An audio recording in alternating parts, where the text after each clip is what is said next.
afternoon, everyone.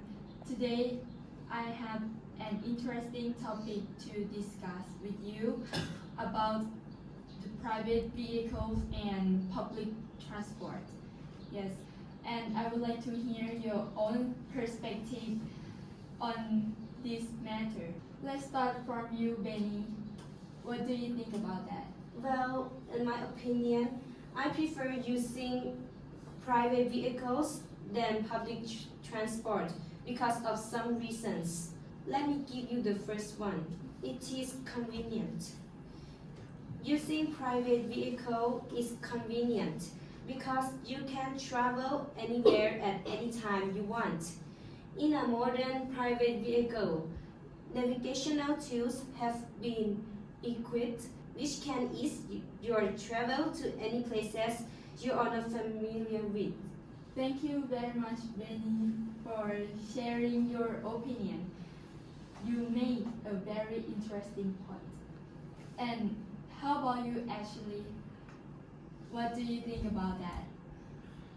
Well, first of all, I totally agree with Benny, and I think that private vehicles are the way forward. I would also like to make a further point to this. I like the fact that private vehicles have storage facility, especially in the boot, which is especially convenient for families when they want to travel or when they might want to go shopping. Well, that's very interesting. It seems like you two like to use private vehicles. That's right. We do. Well, I do anyway. Okay, And you, okay. Benny? Yes. And how about you? And what is your own perspective on this matter? Which one do you prefer between public transport or private vehicles?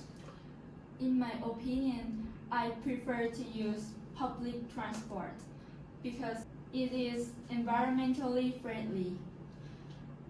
Taking public transport can help reduce carbon dioxide in the air due to being leased privately owned vehicles on the road. That's a very interesting point. So I quite support both ideas. As an environmentalist, I usually support the use of public transport. So besides reducing the environmental problems, it's quite convenient nowadays because there are many applications, options, especially in Laos. We have Loca, we have InDrive. We also have, I couldn't remember about that. Cop, yeah, that's right. So we can choose our own departure time and pick up point and where we are going to go. They can come in at least 50 minutes or faster than that, maybe 5 minutes. So we don't need to be suffering from the traffic jams, right? All right, everyone, it's a very good discussion topic today, and it is clear that we're standing in both sides, using private vehicles and using public transports. Unfortunately, we don't have enough time to discuss, and let's continue to discuss this topic next week. All right, I think Sounds like a good idea. ideas, Yeah. right? So let's continue next week. Yeah. Good job for today. Yay.